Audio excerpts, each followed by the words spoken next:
actually going to introduce the conversation before we get started. So I've got Rachel Saslaw here from StoryTell NYC, and we are going to dive into your story in more detail in just a moment. Rachel's been running StoryTell since February 2023, which, as of recording, is just 7 months ago, and just did one a few days ago. So looking forward to sharing more about that. We're calling this show Belongfulness. So you are already finding this maybe on YouTube, maybe on a podcast streaming service, but we're on all of the socials. I'm working on a report called The State of Belonging, which I'm going to release right after Labor Day. So looking forward to having more to share about that. And I just came back from Creative Mornings, which the previous month's edition is where you and I met, Rachel. Yeah. Amazing. Rachel, thank you so much for taking the time to come hang with me. Yeah, of course. I'm so fired up to be here. And I appreciate you going to the trouble of getting a really great mic and holding it to your face. I almost feel like we are reporting live from your friend's living room, like Something like that. we're about to go to the developing story of something that's happening in the background here. Luckily, no drama here. It is just us today. I feel like it reminds me of like when the news people are waiting for something, like the court's going to hand down the indictment and they're like, okay, well, let's go to Rachel, who is outside the courthouse. And she's like, thanks, Anderson. Nothing at all has happened since Right. you last checked in with me. I am Back to standing you. outside of a door. Exactly. Yep. Luckily, no uh, drama this morning. So, Rachel, you did a StoryTell event. You do it once a month. You did one on Wednesday, just 2 days ago, at what's it called? Lightning Society. That's right. Yeah. Tell me about it. How'd it go? Yeah, it was incredible. So, StoryTell is a monthly gathering of humans around storytelling and sharing personal connection with each other. And it's such a meaningful event because I built it because it was something that I was lacking in my own life in terms of these intentional relationships, these intentional moments of connecting with people beyond the surface level of kind of reporting backwards in your life. How's friends, how's family, how's work, let's get the check. And that's what a lot of my social interactions were like. And I birthed StoryTell alongside my co-founder Samani, as you mentioned, 7 months ago. And last night was, yes, our seventh installment. We have a different theme every month. So Wednesday night's theme Mm-hmm. was patience. And people shared stories about just like a time where patience paid off, or you could have all the patience in the world and that won't change the outcome of a situation. And it's really beautiful how people can get vulnerable and interpret the prompt how they want to, in a way that enables connection and shows us that we're not alone in our human experience. That's incredible. And we've seen kind of this proliferation of storytelling. There's been the Moth and Risk and all these kind of and they do live shows. And we went and saw a storyteller at Creative Mornings. But those, as far as, well, actually, I don't know exactly how a lot of those work, but you do not have predetermined speakers who have No. prepared their talks in advance. So, can you tell us a little bit about how this works? Yeah. So StoryTell is kind of a self-selecting uh, gathering in which the people that are coming are intentionally coming because they want to connect, they want to share, they want to be vulnerable and open and like Mhm. get deep in their social life in such a saturated socially place like New York City. And um, yeah, what differs it from the Moth or Risk, for example, is that we don't have any predetermined keynote speakers or having one hero storyteller that then kind of trickles into audience participation. Like anyone in the audience can participate. And Mm. we really try to democratize storytelling because I believe even from, the convoluted stories of maybe somebody that is public speaking for the first time in their entire life, or sharing a story that they've never told out loud. Like, Mm, we all get so much value out of that, and there's this like deeper level of vulnerability that comes out in these moments in which you can't capture if you're like really thinking about the structure of a story and the arc and the mm, apex. And of course, we have a lot of incredible storytellers that do come with this sort of structural integrity of their stories. But a lot of times when people speak from the heart, that's when you get the most like juice out of it.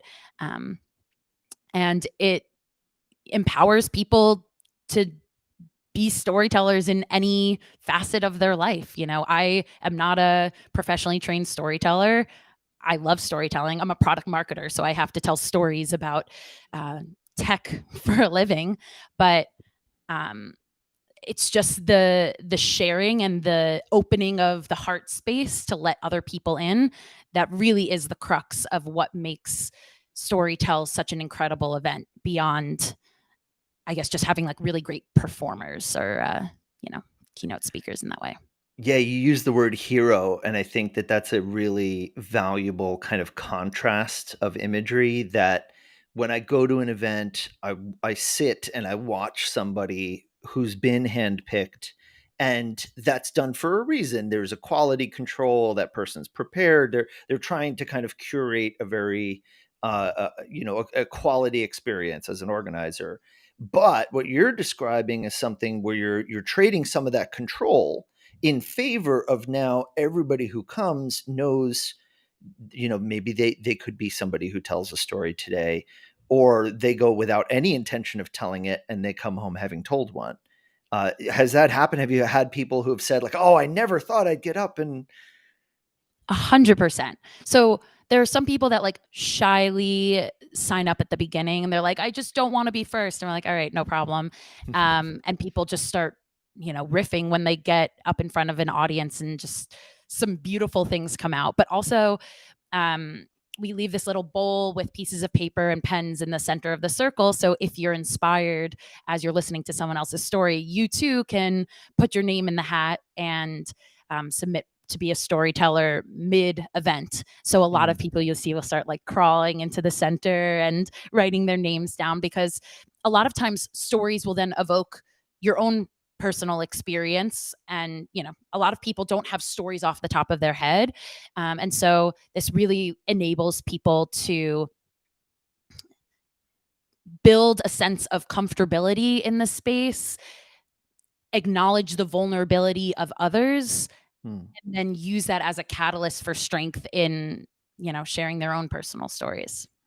Yeah, that's great. And one of the things that I'm learning as I'm kind of trying to understand what makes for good community, what makes for meaningful connection. You really can't have very meaningful connection without some degree of vulnerability. That we need to be able to kind of get past those, kind of surface level chit chatty kind of things and Mm. crack things open a little bit if we want to have any hope of making a meaningful connection. It sounds like that's, really a part of the design of the experience for you. Yeah, I think we're like seeing a bit of an uprise of these micro communities post COVID, and people wanting to get out into the world, but also being really intentional in the spaces and the type of people that they surround themselves with. And Storytell is this like enclave in New York City in which it's attracting the creative minded, curious, introspective, deeply human experiencing individual, and it's bringing people to the surface that share that common interest. And a lot of people come with the intention of sharing and being vulnerable, and a lot of that comes through in the slight hand holding and programming that we do throughout, whether that be like icebreakers once we all sit down, or having initial questions for people to ask each other, because mingling is very awkward sometimes. And at Storytell, the last thing I want people to do is ask, what do you do for work? Because that Yeah. goes down the least vulnerable rabbit hole. um, and we try to like bring the conversation back to what it means to be a human and what it means to connect with each other. So yeah, totally, like vulnerability is the bedrock of storytelling, and really the bedrock of of the event that we ran. And it sounds like, the thing with vulnerabilities, you can't just crack it right open without some context, without Mm. some kind of stage setting. And so it sounds like the icebreakers, kind of the invitation questions in the beginning, help to kind of warm people up and feel like they're kind of in a room of people that they can have this experience with. Yeah, What can you tell that's us about those icebreakers and the questions that you ask? What kinds of stuff do you do? yeah. The facilitation and the container that we're starting to build happens way before people step into the room. Mhm. Um, when people are getting our invite for the first time, we are including information that really creates and paints this open, warm, and inviting experience for people, that you don't need to come with any prerequisites or experience of storytelling. The fact that a lot of speakers are, sitting on the ground, crisscross applesauce in a circle of people. They're not standing up on a stage, and it's not really a performance. And so a lot of that priming happens way before they even enter the room. And Mm. then we always make sure that one of us hosts are standing at the door for people, so that they get the spiel. They have an anchor in the room of like, who am I here to see? Who's going to greet me? Who's going to welcome me in? We bring like an immense amount of warmth and generosity and sharing this space with these people. And then kind of like lead them through a bit of like an intro into the space. We started doing name tags because I think when you have a room of 30 people, it's really hard to remember people's names. And some like early prompts that we've done. I really like a recent one that I stole from Taylor Harrington, which is on like the welcome board, we have different symbols, and the symbols represent, talk to me about Barbie versus Oppenheimer, talk to me about what made your week, talk to Yeah. me about podcasts. And then you can put two different symbols on your name tag to identify what you're open and wanting to talk about with people.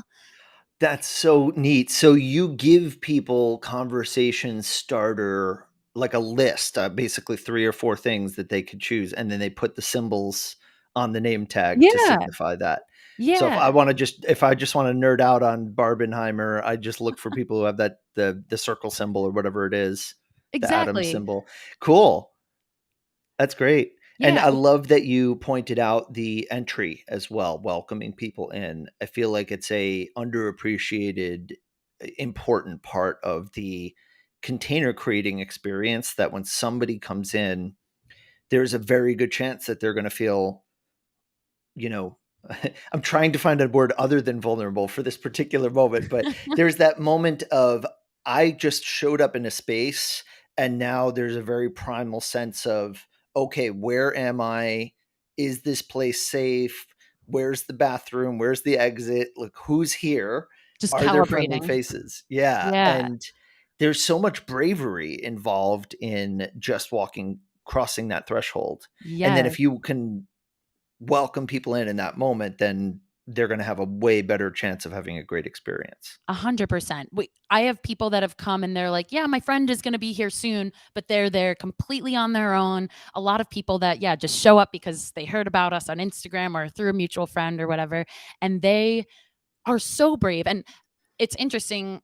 You were looking for another word other than vulnerability, and you immediately went to the word safety, which I was thinking of in my head, in which you're creating this safe space in which people feel a sense of acceptance and ability to be their most authentic, genuine selves and showing up in that environment, and giving people bids and cues to be able to connect with other people to make it not so awkward when they walk in. But it's really throughout the entire process that we're thinking about, how do we enable connection? How do we enable and facilitate that in a really organic and natural way? It could be anything from those like conversation cards, we're not really strangers, or where should we start, things like that are always great. But it's just setting this foundation of knowing that I am safe here, I'm wanted here, and like this is the Mm. right space for me to be in right now. People being like, yeah, I made a good decision in coming here, starts right at the beginning. Yeah, and it also helps to think in terms of kind of the different energies that people bring, where some people go into a room and their natural inclination is, I'm just going to go find the first person I see and I'm going to start chatting them up. And, that energy is just part of who they are. And for a lot of other people, it's not like that, where, again, it's a big deal just coming and being in that space. And it's not that people aren't social. It's just they need the right kind of entry point to acclimate to those changing circumstances of being around other people, which I think is huge.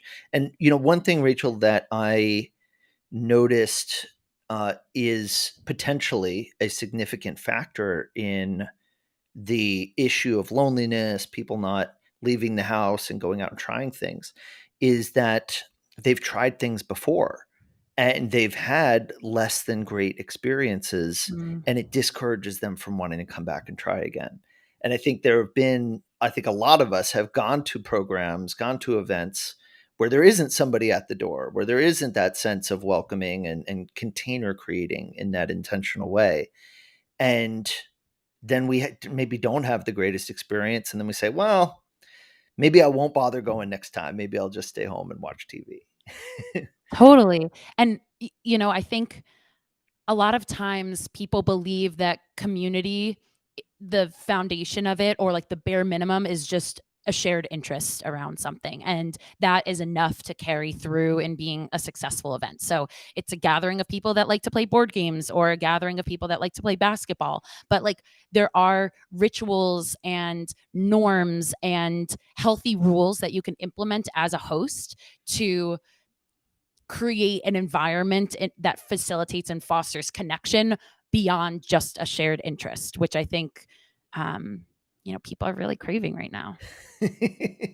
I can absolutely see some of the DNA of the book that you mentioned in our emails going back and forth. The Priya Parker influence is strong, and it's Oh, so it's great to see there. it. Yeah. Mhm. Art of Gathering, my Bible. Yeah, it's really great. And she's talked a little bit about that issue of people. One of my theories was that we need more gatherings, more really good, like awesome events. And I had interviewed Priya Parker for an earlier program a few years ago, and she said, "I don't think we need more gatherings. We need better gatherings." Mhm. Like, I think in her mind, it's like, I'd rather we have less gatherings if they're producing these negative outcomes of people feeling off put, because it's making the job of the organizer harder when we have to kind of have this uphill battle to fight. So yes, everyone go read Priya's books. Okay, so Rachel, storytelling. I know you said you're not a professional storyteller, but you got some experience. What would you say you've observed about what has made for really compelling and exciting stories, and maybe things that like people would avoid too? Mm. I think that great storytellers set the scene in a really textured and really vivid way that doesn't really give context to what the uh, apex or conflict point is. Mhm. So you're kind of like setting the scene and you're not really sure what's going on, but you have a very vivid picture of whatever's about to happen. And again, like I guess having that story arc, probably something we learned in English class in elementary school, but really having this arc of setting the scene, but then having this moment in which something switches, something turns, something changes, to give people this element of surprise, delight, excitement. Uh, People really lean in those moments. Um, and it's like creating contrast that I think makes for a really great story. Um, you know, Showcasing the richness of a character in your story and their tendencies and how they did completely opposite of what you would have expected them to do, Mm. or something happened in the story that was just like completely unbelievable. And those stories I think are sometimes few and far between, and we don't have this like endless supply of miraculous enlightening moments that happen in our lives. So I think a lot of that can be embellished and textured through normal day-to-day experiences. On Wednesday, I told a story when we were talking about patience about how I was always so enamored with people's coming to New York story and hearing about people that had like $100 to their name and lived in deep Brooklyn, nowhere near a subway, just to like make it because they really wanted to be in New York. And for me, New York was home. And so moving here just felt like the obvious next step. And Mm. um, I reverted back to a lot of my high school friends and camp friends and just my roots that were here. But I'm finally having my New York moment in meeting my people through things like Storytell, and um, the patience that I had in finding my people in a city that I've lived in for 7 years and lived adjacent to all my life. Mm. And so something as mundane that I could probably say in one sentence of, yeah, it's been 8 years and I finally found my friends in New York City. You're able to kind of like stretch that out. And I talked about my time living in Chicago and what that was like to kind of like build my life from scratch there, and being transferred to a job that was in New York that felt way too early to quote unquote go back home. Mm. And this kind of like crux and like swirling experience in my life, and what were the emotions I was feeling throughout that experience. Um, I think good stories could have a bow at the end, but sometimes don't have like a lesson or, a tightly knit circle around it. But um, yeah, again, I am no expert. I am no professional, but I know how to speak from the heart. And I think what's real will always come out. And that makes a great story. I think Yeah. what doesn't make a great story is when people can't, I think, follow the timeline or the narrative, and they're kind of bouncing around, or, oh, I forgot a detail, and they Mm. detour back. It's kind of important to have momentum straight through. I think really great storytellers can have like foreshadowing and, like backtracking and things like that, can weave it all together. But if you're an amateur storyteller, I feel like having some sort of linear progression is always a good place to start. And I think people that speak a little guarded or aren't ready to share, I think you lose a lot of the meat, the depth of that story, and um, makes it hard for people to connect to you, because Ha- even though people might not share that exact experience with you, they can share in the sentiment or how you felt at the time. Have you ever had to step in and kind of like help nudge somebody along, or, ask them a question, or anything like that? I really try not to, and I never have. There have been moments where I've wanted to, because you get a vibe from the room like, wrap it up. Yeah. Yeah, we're not following here. But at the same time, Storytell is not the moth. Storytell is not Mm. professional speakers. And in a way, Storytell is sometimes like group therapy. Like, people Mm. cry, people share stories and open up in ways that they haven't before about things that they've kept very close to the heart. I had a friend tell me on Wednesday that she told a story that she's never told anyone before. And that's crazy. And I would never want to rob that person or someone that's processing something of that space. I do Mm. believe that like great stories, one like indicator of being ready to tell a story is if you're not going to cry about it. But it gets emotional, Yeah. vulnerability is tough. So, yeah, I've never stepped in. But again, we're always thinking about, relishing in the fact that Storytell is so successful and is changing my life, is changing the lives of many people, but also making small tweaks to optimize. So, how do we make sure that people are more aware of the timing? Or can we help to coach people through what makes a great story, or provide any sort of guide at the beginning? These are some things that we're thinking about to A B test along the way, so that it's a much richer experience for the storytellers and the audience. I love that. I feel like priming people, you're already doing it in the beginning, where you're getting people ready to open up and be ready for each other. But to take that even a step further and say like, "Hey, what's a story you might tell, and how might you structure that story to make it, really compelling and interesting for everybody?" It's cool because then you're learning something about how to story tell while you're at it. Totally. Yeah. And even if we just had like, when you sign in and you come into the event, we have a little one pager on what makes for a great story, and people can proactively look at if they're curious about, wanting to hone their storytelling skills. But at the end of the day, like, it is just such a healing experience for so many, and um sometimes that comes from people just completely going off the cuff. I appreciate that and I respect that. Where to from here? I mean, you mentioned a few things you're thinking about going. You're focused on continuing to run it in New York. Are you thinking of maybe growing it, or what are you thinking about going forward?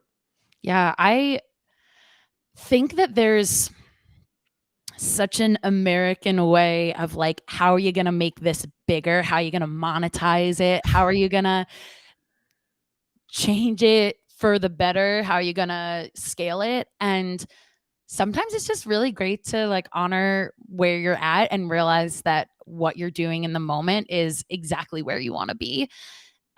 Like I mentioned, I like to make small tweaks and optimize throughout. There's a part of me that wants to add an element of dialogue throughout. So, one sort of format that I've been toying with is potentially having a story and then having maybe like a 15-minute discussion after the story so people can share their feedback or how a story made them feel.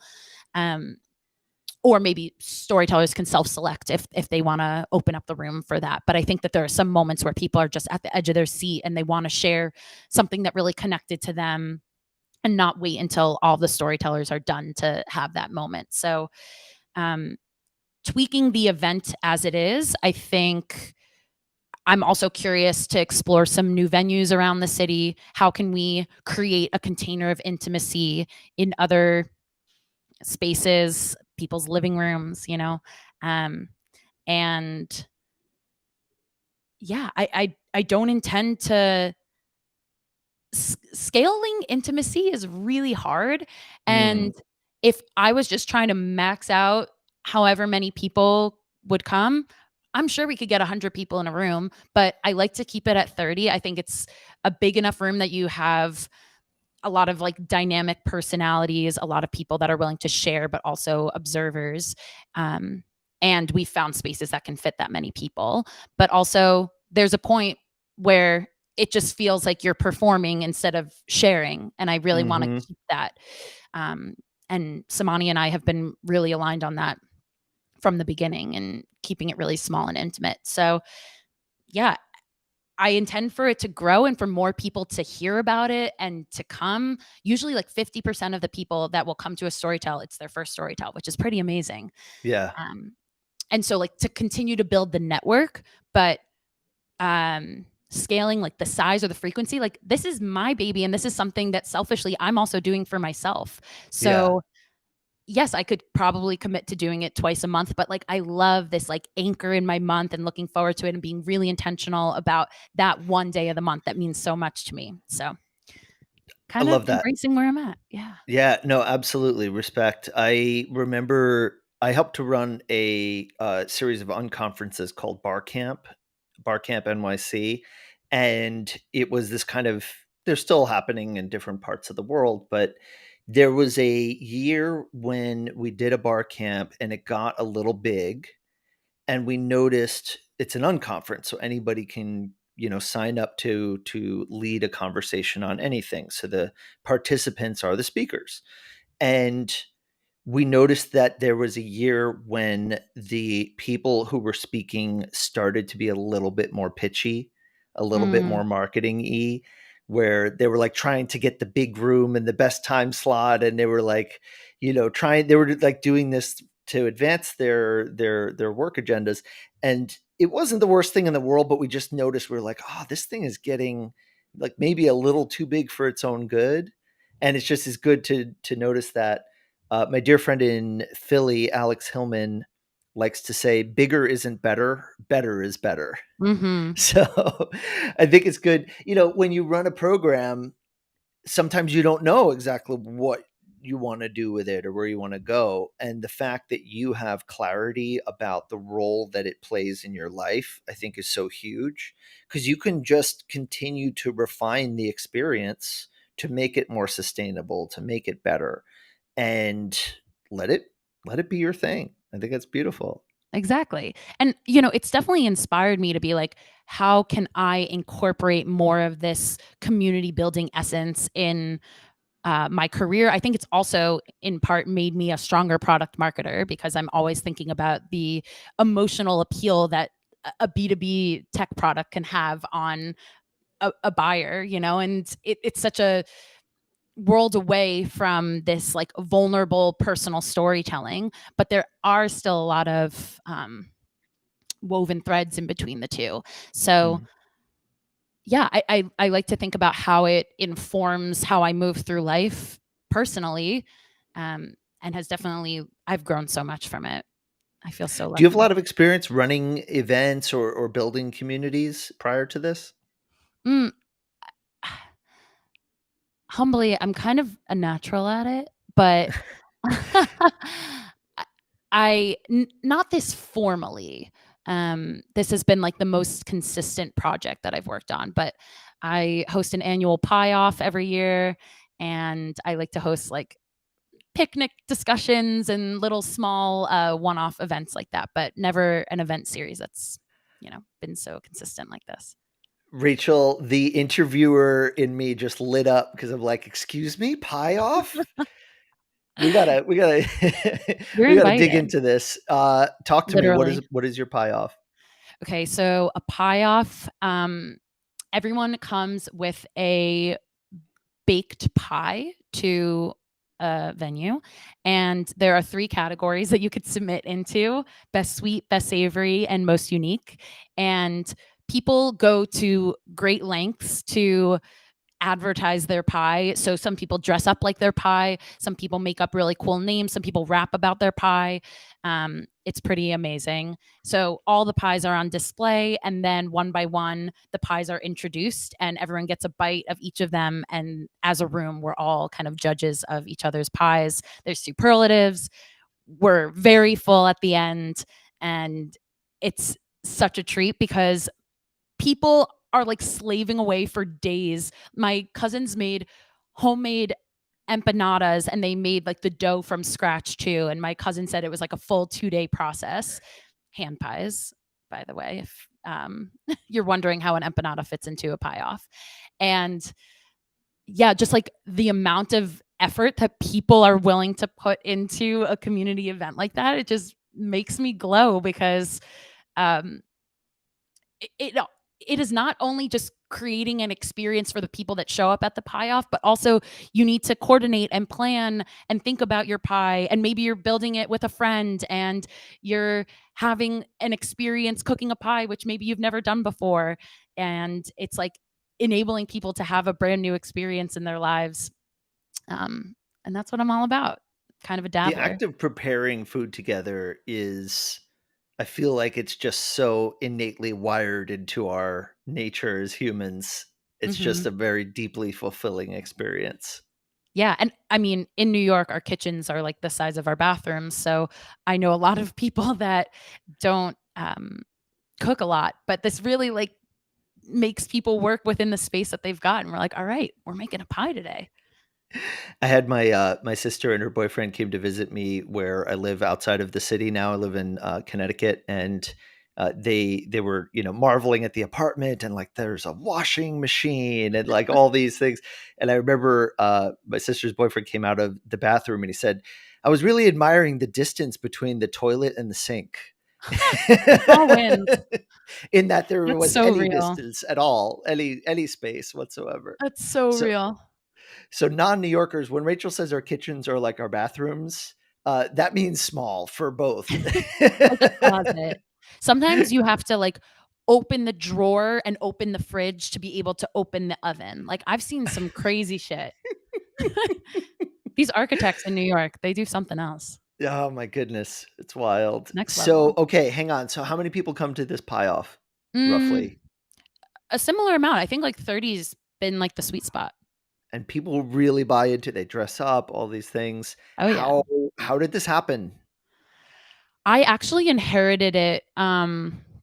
My friend's older sister used to host a pie off with her friends, and I was like, wow, this is incredible. It's such an intentional way of gathering, such like a meaningful anchor to what would otherwise just be a house party. And they stopped doing it because they all kind of moved across the country and fled away from their hometowns. And I was like, this seems like something I want to pick up the torch from. So dusted the Hmm. torch off the floor and started hosting it with my friends. And um, it's blossomed. It's now my birthday party because it's nice to just have something consistent and not have to worry about what I'm doing for my birthday every year. Amazing. A birthday pie off. Yeah. I I feel like having some kind of a regular tradition around food and bringing that food together, making that food together, it just seems like such a healthy thing to add to your life's repertoire, you know? Yeah. Yeah. Um, I'm thinking Definitely. a lot about kind of what are some of the core ingredients of what it means to feel a belongful life. What are the different things you can Mm. at least ask yourself to say, like, do I have a traditional dish or a favorite dish or something that I tend to do with my friends or my family that we can build some kind of ritual or tradition around? And oftentimes it emerges organically, but I have a theory that many of us have at least something that either already exists that we maybe can appreciate more or put a little bit more love into, or something that could be kind of nurtured into becoming that. And I think that would be a very enriching exercise to play with. Yeah. I grew up, my dad is a really good home chef, and he is someone that really likes to have the kitchen to himself. And I am just the eater, which I'm totally fine with. So I didn't really have a lot of experiences growing up where I cooked with my dad. Sometimes I would get a very small task like peeling carrots or something. Mhm. Um, but for my birthday last year, he made me a recipe book of all my favorite recipes that he makes. And yeah, it's so sweet. And he put pictures of me eating those foods on the different pages or photoshopped them. It was very sweet. Um, and so I feel like I've been able to take some of his recipes and without bothering him in the kitchen, I'm able to make them myself and kind of carry on family tradition in that way. It's really beautiful. Oh my goodness. Okay, so you've shared a recipe with me, but it is not one of your dad's. I Mm-mm. desperately would love to have one of your dad's if there's anything shareable at some point Oh, down the line. definitely. Yeah, absolutely. The one I shared with you um, is one that I feel like the components of a great dish are just like nourishing, really freaking delicious, and like complex in the contrast of flavors. And did I say easy? Because No, but I was that's the in last my one. head, I was like, "Is she gonna say easy?" Yeah. Yeah, just like yeah, easy to execute. And this salmon dish that I sent you is one that I've been making a lot and quite frankly haven't gotten sick of, which is pretty rare for me. So you should So, try it. the salmon recipe will be part of the recap, for anybody who's tuning in, as is with all of my interviews. We'll have the links to all these things. So this is a salmon with citrus and green olives recipe. Salmon's such an awesome protein to work with. Oh yeah. I am kind of afraid of cooking like fillets of meat because I never know when they're done. And you'll probably tell me to go buy a meat thermometer, which I will do one day. It's just not today. But it's really cool because you cook it, you bake it in parchment paper, and the parchment paper um, kind of like envelops the salmon and creates this like steaming and baking moment for it. I'm clearly not much of a chef, but it's so tasty. And you can also throw your vegetables in the parchment paper with it. So it all kind of cooks together and the vegetables pick up on the citrus and garlic flavors that you're marinating the salmon in. So it's pretty amazing. Mhm. That is Yes, I've never been able to successfully operate a meat thermometer anyway, so I'm with you on that. I've learned how to cook just by, by sight and by touch, Right, and I'm an eyeballer. you learn how to, work with the meat. But the I feel like being just this added tradition of these recipes from when you were growing up, like the fact that your dad went to the trouble of compiling those and adding the photos. I mean, Mhm. So so thoughtful. amazing. I So know. amazing. I think one of the things that some of us have maybe lost track of over the course of the decades, and with technology and all these things, there's just been a lot of distraction, and the idea of coming back to our roots a little bit and celebrating that and appreciating that, I think it's a cool thing. Do your dad's recipes, are any of them, like, do they predate him, or any of those like traditional to your Mm. your culture or anything like that? Yeah, I mean, it's interesting because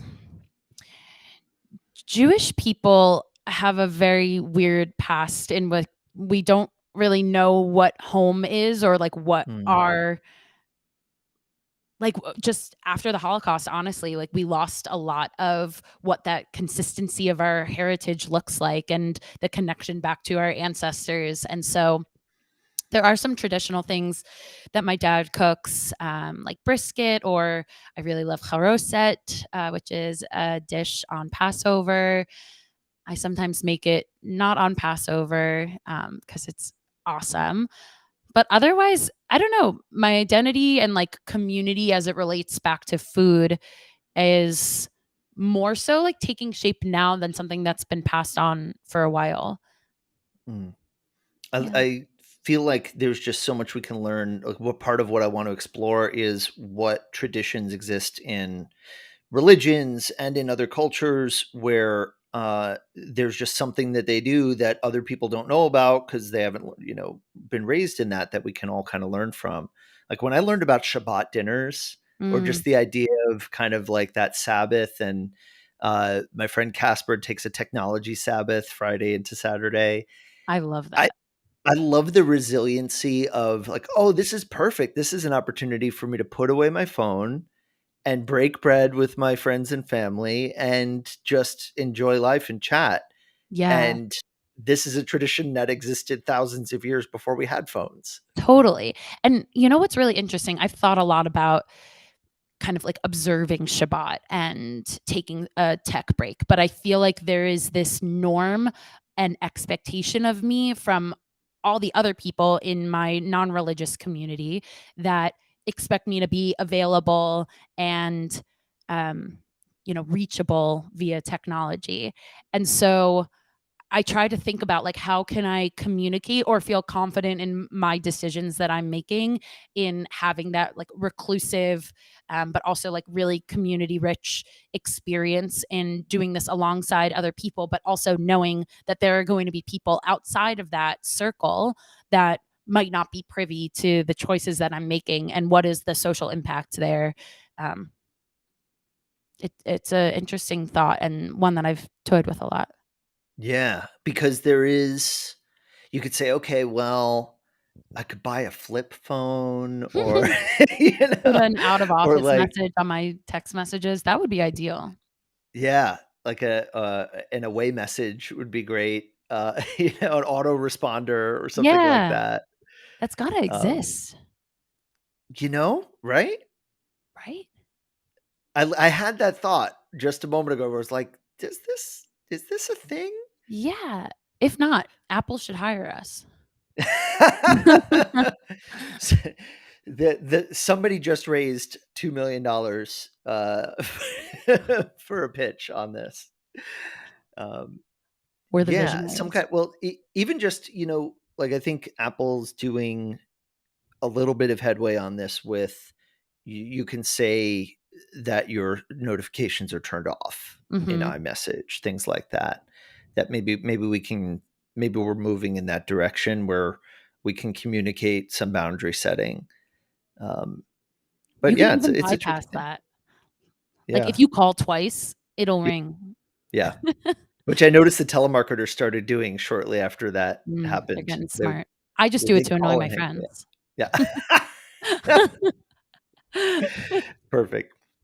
But I feel like, it's so tricky. I mean, like, my relationship with screens is fraught, and it is a major concern of mine, especially considering all the stuff we're talking about just living a healthy life and connecting, and how much of our relationship with our screens affects all of that.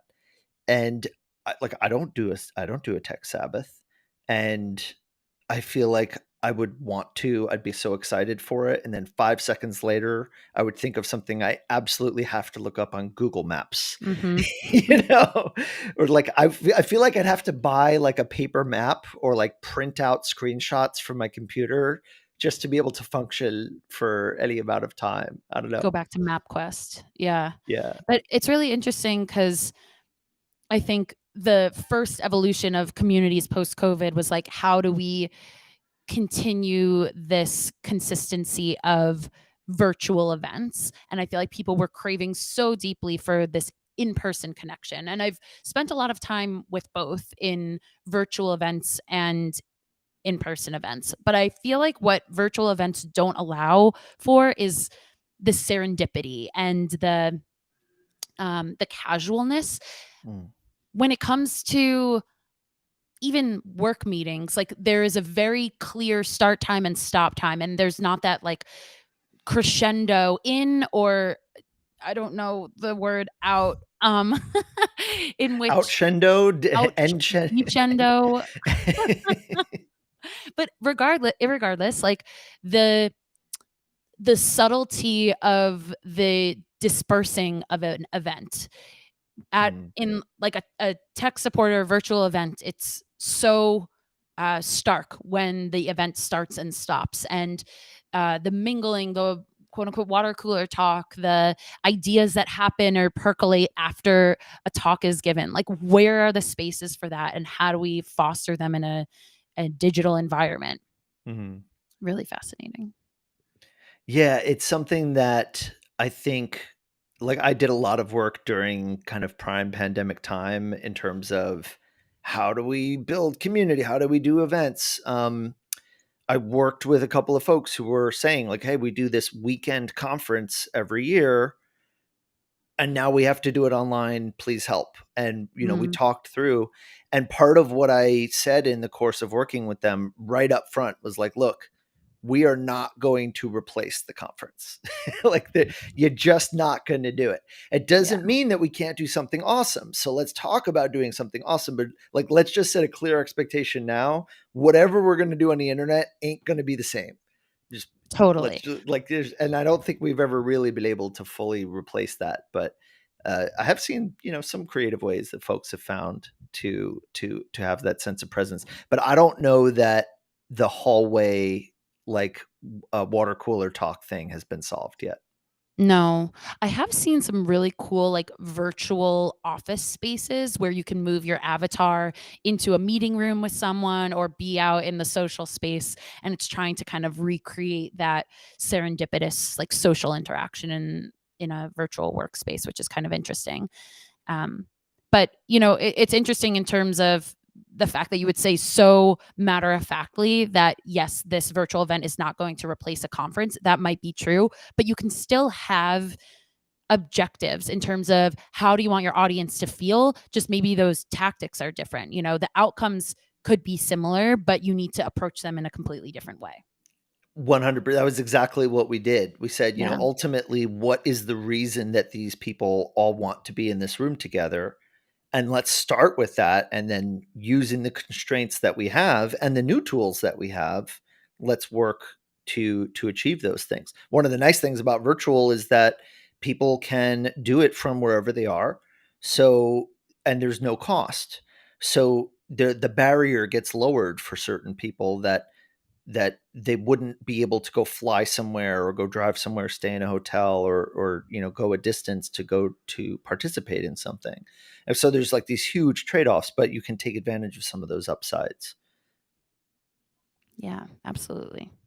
But in the meantime, we get to do some in-person stuff too, which is Yeah. exciting. Pretty lucky. Do you Yeah. have a date for your next story tell? We're crossing our fingers for September 13th. We're locking in our space right now, but the theme is going to be on letting go. And we really try to pick themes that can be interpreted in a lot of different ways. So maybe you let go of a friend or an identity, or maybe it was a time that you felt like you needed to let go of something or Mm. wanted to let go of something but didn't. And did that letting go feel freeing, or are you still like mourning or grieving that letting go? Yeah. And hoping that, yeah, we have some amazing stories that explore that theme.